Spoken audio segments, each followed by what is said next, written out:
BJP spoke person Nupur Sharma ने जब नबी करीम सल्लल्लाहु अलैहि वसल्लम की शान में गुस्ताखी की तो एक खबर पूरी दुनिया में वायरल हो गई और फिर एक के बाद एक अरब कंट्रीज़ ने और इस्लामिक कंट्रीज़ ने नुपुर शर्मा के हेट स्पीच को बहुत सख्ती से कंडेम किया।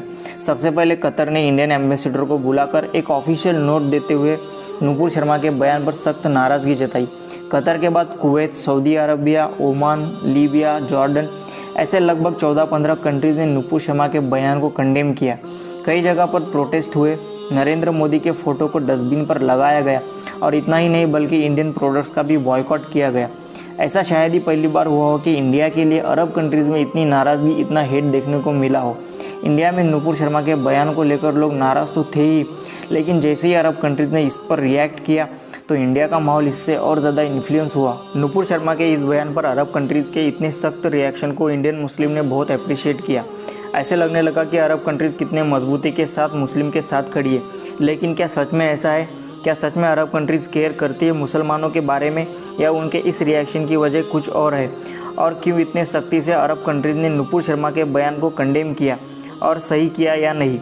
ये सारे सवाल तब पैदा हुए जब लोगों ने देखा कि इंडियन मुस्लिम काफ़ी ज़्यादा अप्रिशिएट करने लगे जो कंडेम हो रहा है अरब कंट्रीज़ की ओर से। इंडिया में प्रोटेस्ट के दौरान काफ़ी जगह वायलेंस हुआ। नुपुर शर्मा और नवीन जिंदल के पुतलों को बीच रास्तों में टांगा गया और जलाया गया। लोगों ने कहा कि ये अरब कंट्रीज जो इतना एंगर दिखा रही है एक पार्टी के स्पोक पर्सन के बयान पर, लेकिन ये कंट्रीज कहाँ होती है जब दुनिया भर में मुसलमानों पर जुल्म होता है? कहाँ होती है ये कंट्री जब कई एस्पेक्ट को लेकर मुसलमानों के फेवर में बात करना होती है?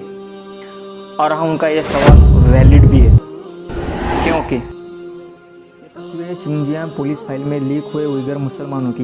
इस रिपोर्ट के मुताबिक चीन ने करीब 10 लाख उइगर मुसलमानों को डिटेंशन कैंप में बंदी बनाकर रखा है। डिटेंशन कैंप में रखे गए इन उइगर मुसलमानों पर बेहद दर्दनाक जुल्म होता है।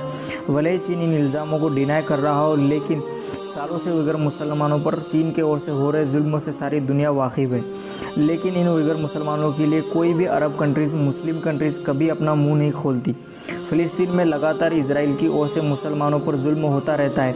आए दिन मस्जिद अक्सा के लिए शहीद होने वाले फ़िलिस्तीन मुसलमानों के लिए कभी अरब कंट्रीज़ आगे नहीं आती।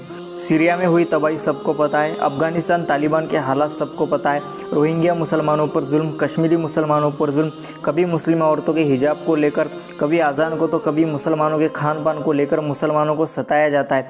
लेकिन ये कंट्रीज़ कभी इन चीज़ों को लेकर मुसलमानों के साथ नहीं होती। इस्लाम के नाम पर कितना टेररिज्म फैलाया गया। Majority of the Muslim population well educated नहीं है, टेक्नोलॉजी में आगे नहीं है। बहुत सारे फ़िरके होने की वजह से आपस में ही बहुत सारे कॉन्फ्लिक्ट्स है और ये सारी प्रॉब्लम रिजॉल्व करके यूनाइट होने की ये कंट्रीज़ कभी बात नहीं करती। लेकिन अगर ऐसा होता है तो दुनिया भर के मुस्लिम उम्मत के लिए मजबूत होने में एक बहुत बड़ा कदम होगा। लेकिन हर कंट्रीज़ के अपने इश्यूज़ होते हैं। सारी दुनिया के मुसलमानों की यूनिटी की तो छोड़िए, यहाँ हालात तो ऐसे है कि पड़ोस में रहने वाले एक दूसरे मुसलमान की आपस में बनती नहीं। तो नुपुर शर्मा के बयान पर मुस्लिम कंट्रीज़ के रिएक्शन को कैसा देखा जाना चाहिए? सो इनफैक्ट चाहे मुसलमानों में आपस में कितना ही कॉन्फ्लिक्ट हो, एक मुसलमान दूसरे मुसलमान की केयर करता हो या न करता हो, दुनिया के किसी भी कंट्री में रहने वाला हो, किसी भी शहर में रहने वाला हो, किसी भी कल्चर से, किसी भी ग्रुप से बिलोंग करता हो, चाहे वो मुसलमान कैसा भी हो, लेकिन वो अपने नबी करीम सल्लल्लाहु अलैहि वसल्लम के बारे में एक लफ्ज़ भी गलत नहीं सुन सकता। और उनकी गुस्ताखी करने वालों के लिए दुनिया भर के मुसलमानों की एक ही राय है, दुनिया का कोई भी मुसलमान अपने नबी के बारे में इंसल्टिंग वर्ड नहीं सुन सकता। तो चाहे कोई भी अरब कंट्रीज़, मुस्लिम कंट्रीज़ मुसलमानों पर हो रहे जुल्म की केयर करते हो या न करते हो, but in the name of the prophet peace be upon him all have one stand, और प्रॉफिट इज़ आवर ऑनर।